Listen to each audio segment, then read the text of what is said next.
Hai, saya Hendra. Saya Prior.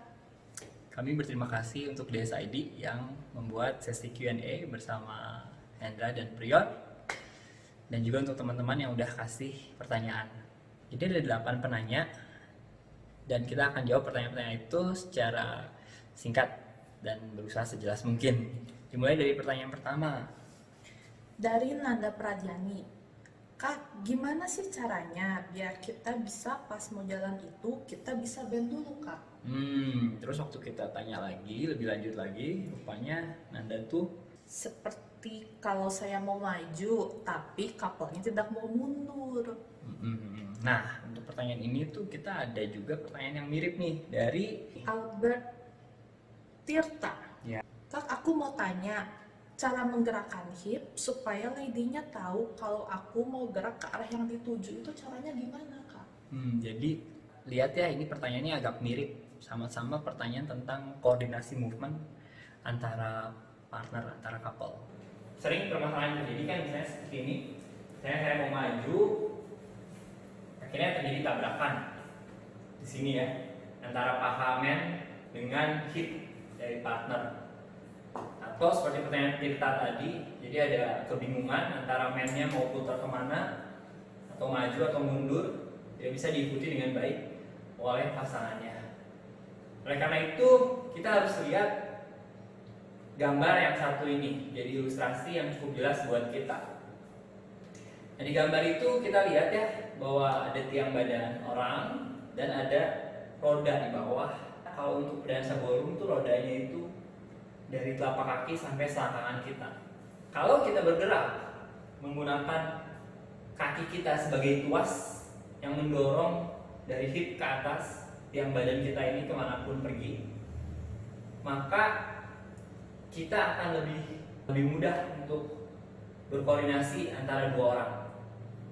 Dan juga ada gambar yang lain yang kita bisa perhatikan.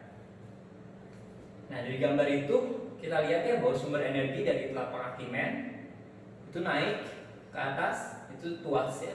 Itu tuas yang mendorong hip kita yang akan diterima sebagai sinyal oleh lady. Ya, dan kemudian lady akan bereaksi menggerakkan tuasnya juga, menggunakan telapak kakinya juga, ankle, lutut, dan selangkangannya untuk bergerak mengikuti sinyal yang didapat. Jadi contohnya di sini saya udah posisikan badan saya sebagai tiang, kemudian partner saya Ior juga sama, kemudian saya mulai bergerak dari bawah ke hip. Nah, itu yang akan diterima sebagai sinyal buat Ior ini untuk bergerak.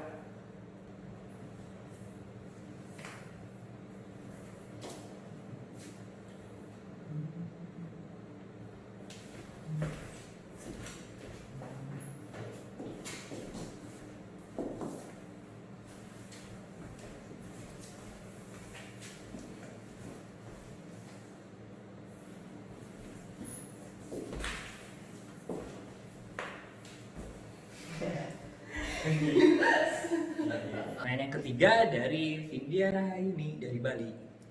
Kak, teknik dansa standar itu gimana sih? Dan ini spesifiknya untuk solo ya, udah saya tanya nih. Jadi untuk dansa solo, kalau saya kasih poin-poin penting tentang dansa solo, khususnya untuk bertanding solo kan ya, untuk standar ballroom, saya pribadi sih menekankan untuk punya frame yang bagus. Berarti dalam hal ini tiang badan dan peletakan tangan yang bagus ya. Dan khususnya untuk poin ini saya menekankan untuk penggunaan upper spine dan leher. Dan kekeliruan yang sering adalah penggunaan defleksinya itu di lower spine. Nah, saya akan contohkan. Kalau kita fokus di upper spine dan leher, kemudian penggunaan frame yang baik, maka kita lihat ya, dengan penggunaan upper spine dan leher kita itu masih tegak, tapi di pihak yang sama kita juga bisa bergerak dengan fleksibel gitu. Dan punya shape yang cukup besar juga. Dan dengan kita menggunakan upper spine, kita bisa menggerakkan lower body kita, kaki kita dengan sangat baik.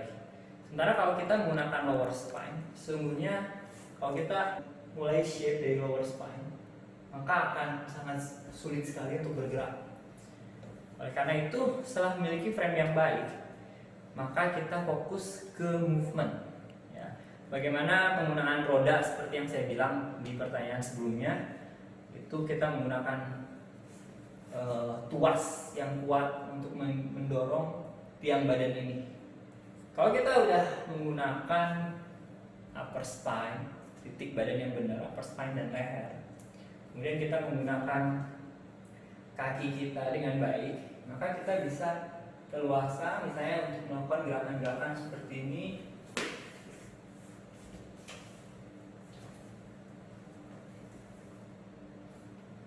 Yang kita lihat ya, ini bisa jadi gerakan yang cukup strong, cukup powerful dengan menggunakan upper spine dan leher kita.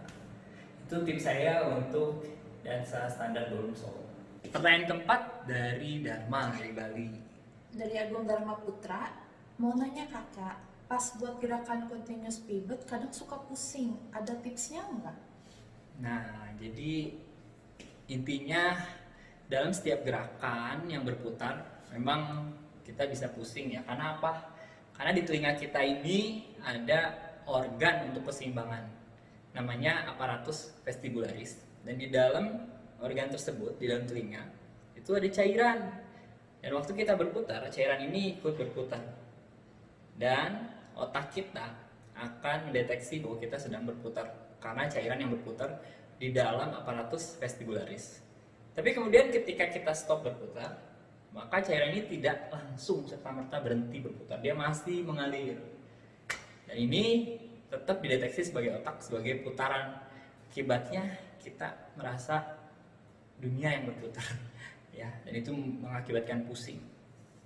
Dan untuk menghindari hal tersebut sebetulnya mudah. Yang pertama itu dengan cara latihan yang sering.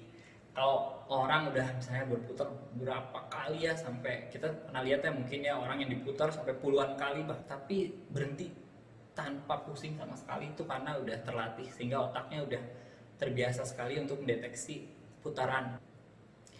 Nah, tapi saya juga ada tips nih untuk kita supaya menghindari pusing tersebut ketika kita melakukan putaran di continuous pivot. Caranya adalah dengan mengupayakan supaya mata kita itu tidak ikut dengan perputaran badan kita, tapi dia lebih spotting ke satu titik, kemudian kita sambil berputar nanti kita putar lagi ambil spot yang lain.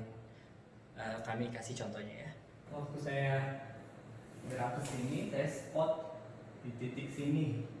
Kemudian saya maju, saya spot ke sana. Sekarang saya maju mundur lagi, saya spot ke sini. Nah, ini berlangsung terus selama saya membuat pivot. Nah, diperhatikan ya, bahwa mata saya menjaga di titik-titik tertentu. Ya, kurang lebih gitu ya. Kayak itu saya bukan pusing, cuman ini aja kesel. Pertanyaan berikutnya Dari Bubu Dance, dokter kaki aku sakit, kebanyakan latihan kayaknya ya. Ya bisa juga, tapi kasus sakit kaki itu memang penyakit yang sering pada pedansa ballroom, baik standar maupun latin. Dan beberapa titik yang harus diperhatikan oleh kita. Yang pertama itu dari bawah ada bunion, kemudian tulang metatarsal, kemudian ankle, kemudian lutut, dan yang terakhir untuk area kaki yaitu hip flexor. Nah, ini bisa kita hindari. Yang pertama tentu saja yang sangat penting yaitu warm up sebelum latihan, harus pemanasan dulu. Dan yang kedua, prinsip yang penting juga adalah kenapa khususnya untuk pedansa standar, karena kalau teknik tiang badan kita itu keliru, maka kita menopang berat badan partner. Ya misalnya kita lagi buat pivot atau throwaway over sway, kalau sampai, ini khususnya men ya, men menopang lady misalnya ya, kalau misalnya pada waktu throwaway over sway, lady-nya itu buatnya dari lower spine saya sehingga jatuh, maka badan yang jatuh tersebut akan menjadi tekanan yang akan mencederai baik tangan kita, bahu kita, maupun kaki kita tadi. Itu akan jadi satu tekanan yang berlebihan buat organ-organ atau sendi-sendi tersebut. Jadi saya mau kasih contoh nih. Contohnya saya melakukan gerakan kontra cek.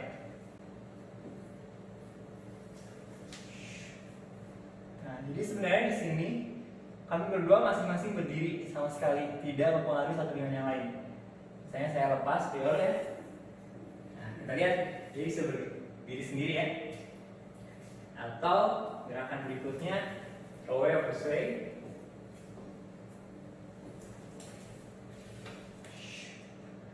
Nah, ini juga saya bisa lepas Pior, dia berdiri sendiri. Oke, cukup. Jadi dengan teknik demikian, bahwa sebenarnya kita masing-masing berdiri sebagai tiang masing-masing dan tidak mempengaruhi satu dengan yang lain, maka kita lebih menjaga terhadap sendi-sendi badan kita. Kita bisa berdansa dengan lebih baik, tidak saling tarik-menarik atau saling memberatkan satu dengan yang lain. Pertanyaan kelima Dari Ira, tips dan trik latihan sendiri di rumah untuk ballroom. Memang sih sebenarnya dansa ballroom terutama standar butuh ruangan yang besar, tapi sebenarnya kita dengan ruangan yang kecil pun, yang entah sendiri atau berdua ya, misalnya adik kakak atau gimana di rumah yang sama, kita tetap bisa latihan. Banyak yang bisa kita latih sih, misalnya cara kita bergerak, rotasi kita, atau fleksibilitas dari shape kita. Tapi yang mau saya tekankan di sini, yang penting adalah kadang-kadang kita itu banyak melatih gerakan badan kita, tapi kita lupa untuk memperdalam ilmu kita. Seperti ada pepatah yang bilang bahwa it is thought that keeps us moving. Jadi di masa-masa COVID gini nih, yang di rumah, kita bisa terus mengasah ilmu kita dengan lihat video-video di YouTube atau dimanapun. Sekarang udah banyak sekali ya. Ya ada juga ilustrasi yang lain yang bilang bahwa ada tukang kapak nih, 2 orang nih ya. Yang satu kapak terus dan bisa cepat sekali. Tapi yang kedua habis kapak dia ngasah, habis kapak dia ngasah. Nah tapi ya, di akhir rupanya yang pertama yang terlalu cepat itu akhirnya tumpul dan nggak bisa menebang pohon lebih banyak dibanding yang sering asah. Oleh karena itu ketika di rumah gini adalah kesempatan kalian untuk belajar dan belajar. Lihat video ya, kita kurangin gerak sedikit nih, meskipun udah gatal pasti pengen gerak, tapi kita mau cari ilmu lebih banyak di masa-masa stay at home ini. Pertanyaan berikutnya Dari Ira Petranto, kapan mau buka sekolah dansa di Jakarta?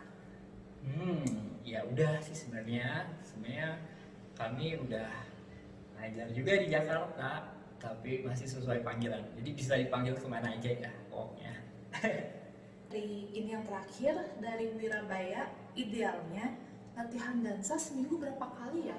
Oh, idealnya kalau Donnie Burns itu juara dunia Latin Dance 14 tahun berturut-turut tanpa ada yang ngalahin, ini luar biasa ya. Nah, dia itu latihan setiap hari selama 6 jam sehari. Itu memang gila ya. Tapi itu kembali kepada masing-masing. Kita nggak harus seperti itu sebenarnya. Yang penting kita koordinasi, toleransi sama partner, sama guru atau sama orang tua. Kita nggak mementingkan kehendak kita sendiri, dan yang penting itu nggak sampai ribut gitu ya. Oke, kita udah jawab semua nih ya. Oke, rupanya kita udah jawab 8 pertanyaan, dan semoga itu bisa memberi informasi buat kalian semua, dan sampai ketemu lagi di kesempatan berikutnya. Dadah.